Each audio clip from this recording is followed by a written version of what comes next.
Yeah, Crash Bandicoot is a lot more vocal in this game, more so than he is in the other games.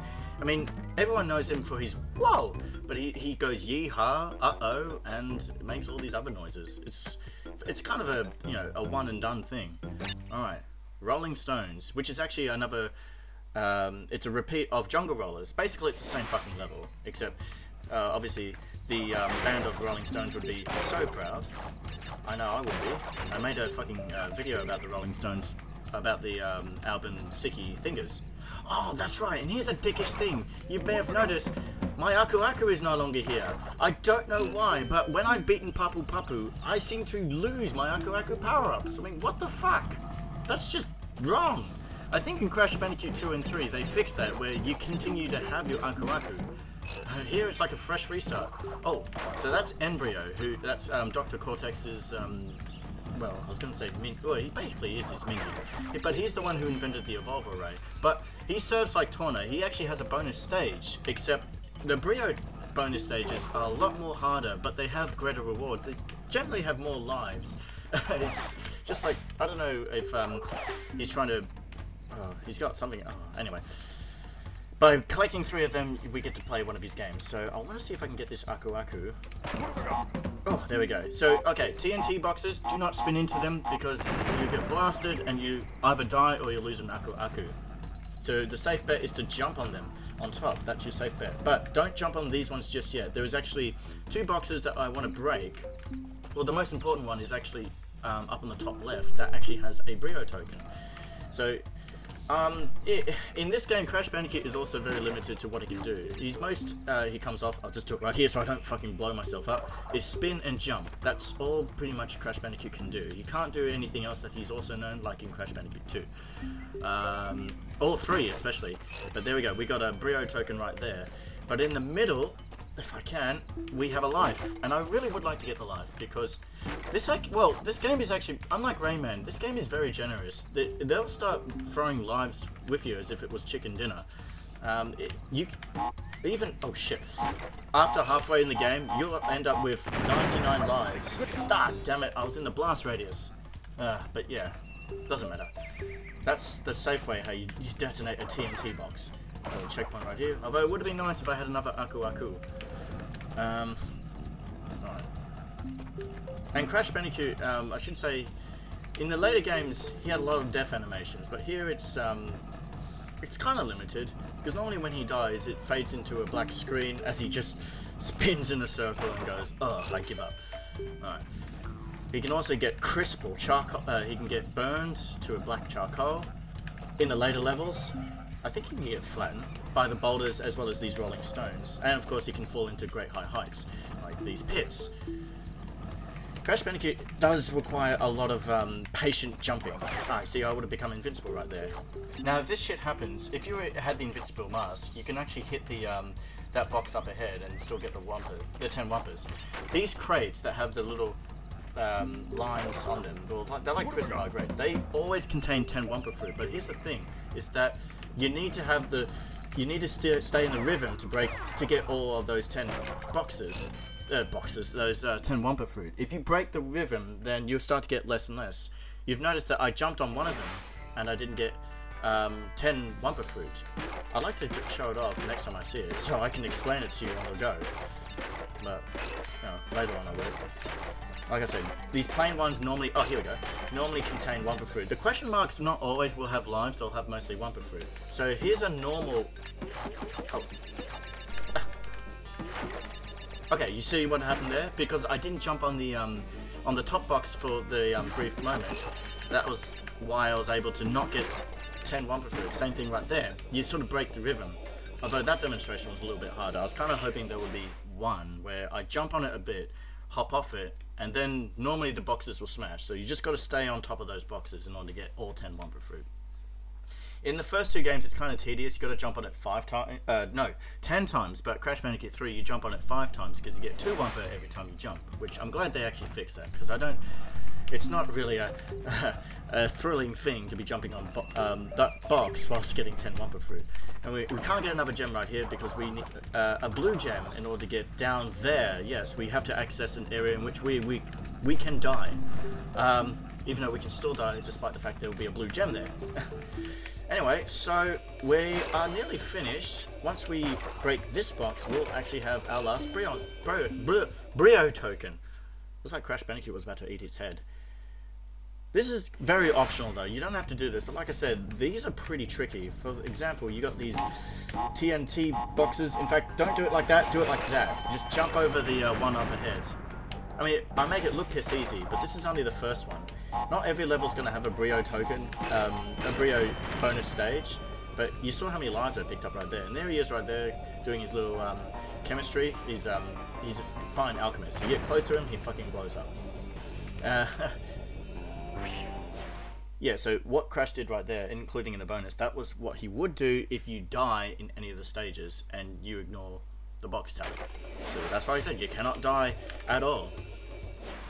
Ugh. So I'm doing well so far. I thought that, see, the whole thing with Crash Bandicoot, or at least with sessions, is that I do at least one session per island. But I realised, well, it's a little bit quick for me, because it's nearly about half an hour I've played this game, and I'm already nearly finished with this first island. And it should state that once you get the coloured gems, there's quite a lot of backtracking you're going to have to do, so it sort of makes sense that, you know, I could make this first island one session, but the later islands will drag out a little bit more longer than this one, since, you know, you will start collecting coloured gems. But you'll notice there's another island over there, and another island over there. There are 3 islands in this world map. And I think this Crash Bandicoot game is the only game that utilizes this world map area, a bit like in Super Mario World for the SNES. Alright, we got a sort of a unique stage, Hog Wild, so this one can be pretty clench in most cases. You get to fucking ride a warthog, and all you can do is jump. I mean, you can move, but you can't control the warthog's speed! God fucking damn it. But you still gotta break open the crates. And shit's not easy as well, it's pretty tight. The music, of course, is quite humorous. I can't like the music. But, see, I hit the checkpoint right there. If I miss a box, then I'm gonna have to reset. And because I don't have an Aku Aku mask, anything I hit, I will die. Ugh, you just have to be careful, especially like this bit right there. Oh, I missed! Okay. So, what happens? If you miss a box, just press start, and then press the select button, and it'll transport you back to the map. That's what happens if you miss a box, or even if you die, and you can't even backtrack. There's certain levels you won't be able to backtrack, because obviously the camera is a little bit too hard for you to reach those backpoint areas. But here it's impossible, because fucking Warthog is going to go forward. I really do not like these stages. Well, I've always never liked them when trying to get all the boxes. The thing is, the problem I had was that I keep thinking the Warthog's hitbox when coming in direct contact with these crates is big enough that I'll be able to actually still nick the box, even at the very slight pixel that I'm off at the crate. But I didn't do that, obviously. I wasn't far enough. Let's see if I can do it again. So I'm here, there you go. That's what you had to do. You had to fucking zigzag, because this level, the tribesmen are going side to side right there, but you always got to know what side you've got to be on, of course. Here can be quite tight. Oh, okay, I got all 3 of them right there. Yeah, this stage will remain the same no matter how many times you play at it and enter it on. It's just a matter of just making sure you get the twist and turns right. Like this bit right here, always go on the right side. Don't go on the left side, or you get head collide into the shield and you die. It pisses you off, especially because that's where the end is at. Roll the curtains down, and yeah, the warthog was mysteriously gone. Ba-da-ba. Oh yeah, there's another little sound that Crash Bandicoot makes as well. Like I said, he's very vocal in this game, which Crash Bandicoot doesn't actually say anything.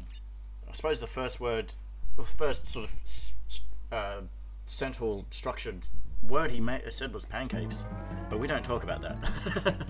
Alright, this is the last level of the island, Native Fortress. And just like the Great Gate, this we won't be able to get all the boxes in this stage, seeing how we need another coloured gem. It's kind of a dickish thing, but you know, whatever.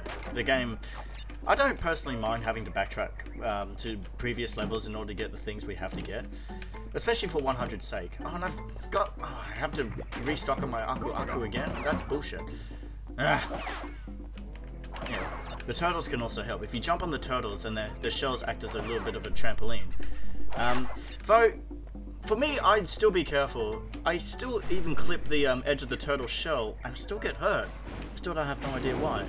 Watch out for those little torch holders. They'll constantly go on fire and then they'll just fucking crisp you up. This part right here, I really don't like having to go through. Especially if you were to miss, you would fall right down to the beginning and you have to start again. It's just very tedious for me. If you hold the jump button on these bouncy crates, wooden or metal, then you get a higher jump. So this is a regular jump, and I missed. Fuck. See, now I've got to do all this shit again, especially when it comes to these logs that you have to jump and spin. You know, there's a game very similar that does that, was Jersey Devil, in which you got to jump and spin to activate. Anyway, so by holding it down, I get a big boost, which you got to do anyway to get up here. All right. Same with these things right there. Fuck you and fuck you. Don't need the turtles. There's going to be a point in which I'm going to have to jump on the turtles so I can use its shell to get to the other side. Just wait along. If I die, it's not going to matter, because again, I won't be able to get the gem. Fucking monkey. Alright, just get to there. Oh, the music, I really love the music. The music in this game is very iconic, where you can actually quote it. Yeah, jump on the native guys' heads, and then he can also act as a little bit of a platform. And another cool thing is that if you spin an enemy direct towards to another enemy, it kind of ricochets off, and if that enemy hits another enemy, like so, you get an apple Wumpa. Or you gotta have some sort of chain reaction from one enemy to another. God damn it. Ugh. I hate these slippery moss things. Oh, I mean, not so bad. And these guys' hitboxes, sometimes you think you're gonna jump onto their head, but they'll still get you. Oh, fuck! God damn it. Jesus Christ. Ah, shit. I didn't mean to do that. It's like the equivalent of Australia. Everything wants to fucking kill you. Right. I can get all the lives. There we go. Whew. Yeah, there are really some clenched moments in this game. Fuck you. I mean, you didn't do anything, but I still say fuck you. Yeehaw! I love it. This game is quite iconic in a sense. I love some of the things that Crash Bandicoo's known for. Like he stands there and he does this paranoid look, as if he's on the run or something. Jump on this thing right there. Yeah. So metal crates you don't have to worry about breaking, obviously, because they're indestructible. Alright. Yeah, get fucked torn up. You know, if you actually were real, you could come with me, and then we can just piss off to our island and start our own family. Oh, but that doesn't happen. At least according to the canon of Crash Bandicoot, which, well, we'll reveal it when I get to finish this game, which I'm hoping I will. Well, at least I hope I finish the game within a quick amount of time.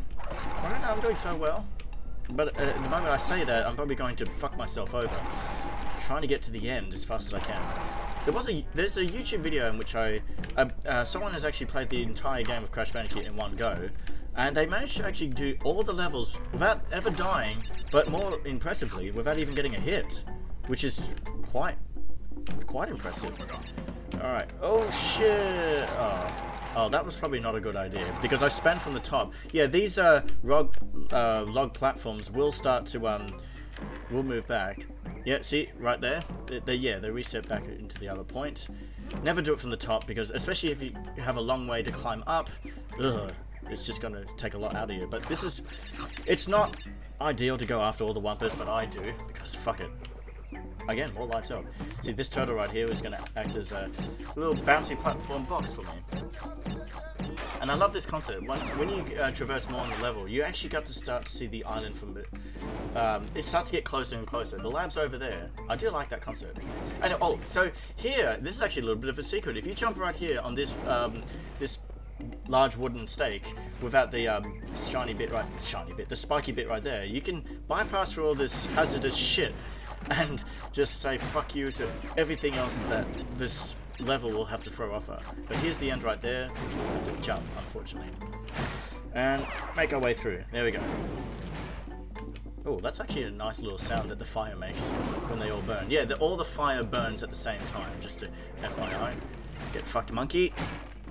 Alright, this bit I'm gonna have to let patience win with this one. Ugh. Now you can get a big boost with these torches, although you don't want to end up... What the hell? Are you serious? God damn. What I was going to say is that you don't want to end up in the air for too long, because there's a moment we have to jump all three of them, and there's a certain time in which they jump for. There we go, we've got a pink gem, which we can't get up to just yet. In fact, there's a long way away before we actually get to that part. Fuck me. I just had to stop. before I panicked. Alright. I think it's this bit right here. However, I can just do this and save myself some time. Yeah, because the idea is that if you didn't know this thing was here, then you will have to make little jumps from 1, 2, 3 to the other side. If you do high jumps, you won't be able to make it because you spend so much time in the air. Alright, after this... oh, shit! Nope, I'm not ready. I thought I was ready.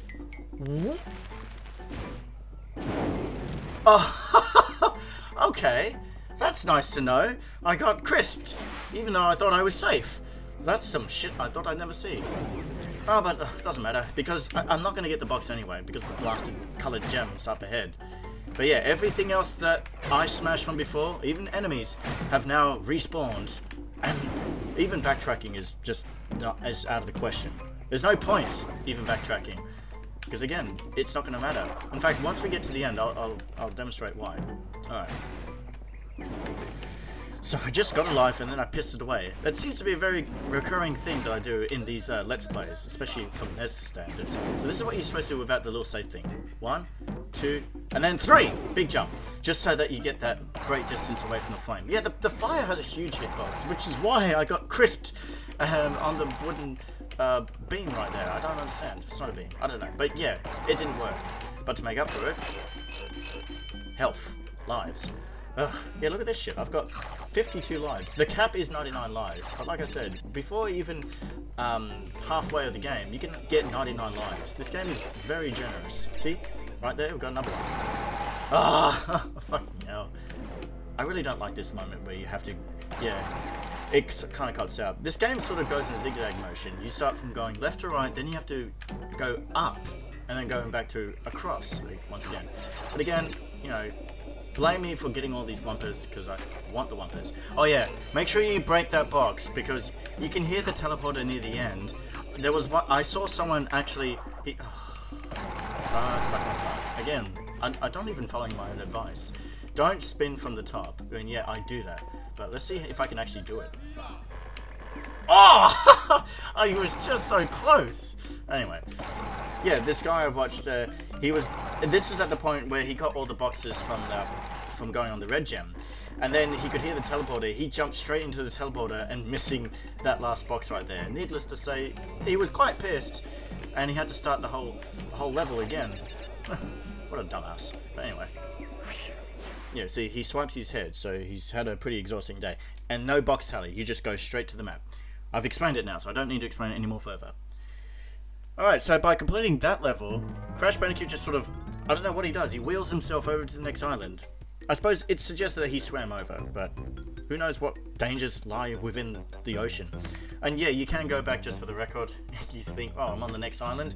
Well, I can't go back to the other one, I'm stranded.